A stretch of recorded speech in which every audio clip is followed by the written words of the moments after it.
ம் இந்த ஒரு மீன் குழம்பு சாப்பிட்றதுக்கு நான் கண்டதம்பட்டிலேருந்து சென்னை வரைக்கும் போயிருக்கேன். ஹாய், எல்லாருக்கும் வணக்கம். இது அருண் ஸ்டுடியோ. நான் அருண். இப்போ எங்கே இருக்கேன்னா சென்னையில் இருக்கிறேன். இப்போ இல்லை. இந்த வீடியோ கொஞ்சம் பழைய வீடியோ, ரொம்ப நாள் ஆச்சு. இந்த வீடியோ போடலாம்னு இருந்தேன், ரொம்ப நாள் போட முடியல, அதான் இப்போ அப்லோட் பண்ணிட்டேன். சென்னையில் ட்ரிபிள்கனில் இறங்கி அப்படியே நேராக மெரினா பீச் போயிட்டு இருந்தேன். ஏன்னா மெரினா பீச் வந்து ஒரு ஃபேமஸான கடை இருக்குது. இதெல்லாம் சுந்தரிக்கா கடைன்னு ஒரு சாப்பாடு கடை.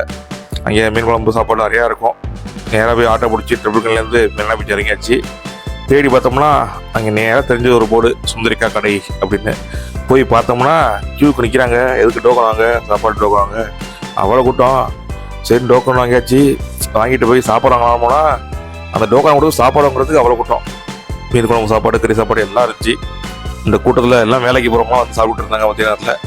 நம்ம அப்படி இப்படின்னு ஒரு மீன் குழம்பு சாப்பாடு வாங்கியாச்சு. சரிடா, எப்படா ஃபேமஸான சாப்பாடு வச்சு அந்த சுந்தரிக்கா கடை, அதுவும் பீச் வெயிலில் ஒரு மீன் போட்டு வந்தாங்க. பெரிய மீனை போட்டு ஒரு குழம்பு ஊற்றி வந்தாங்க. சாப்பிட்டு பார்த்தோம்னா நல்லா இருக்கு. நம்ம ஊரில் கிராமத்தில் மீன் குழம்பு எவ்வளோ சாப்பிட்ருக்கோம், அதை கம்பேர் பண்ணுறப்ப இது கொஞ்சம் சுமார் தான். ஒவ்வொரு புளிப்பு.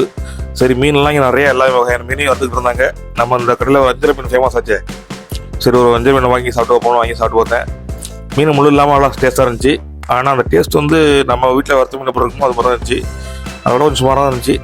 அந்த மீன் முழு இல்லாமல் அந்த வறுத்த வஞ்சர மீன் சாப்பிட்றதுக்கு கொஞ்சம் நல்லாயிருக்கும்.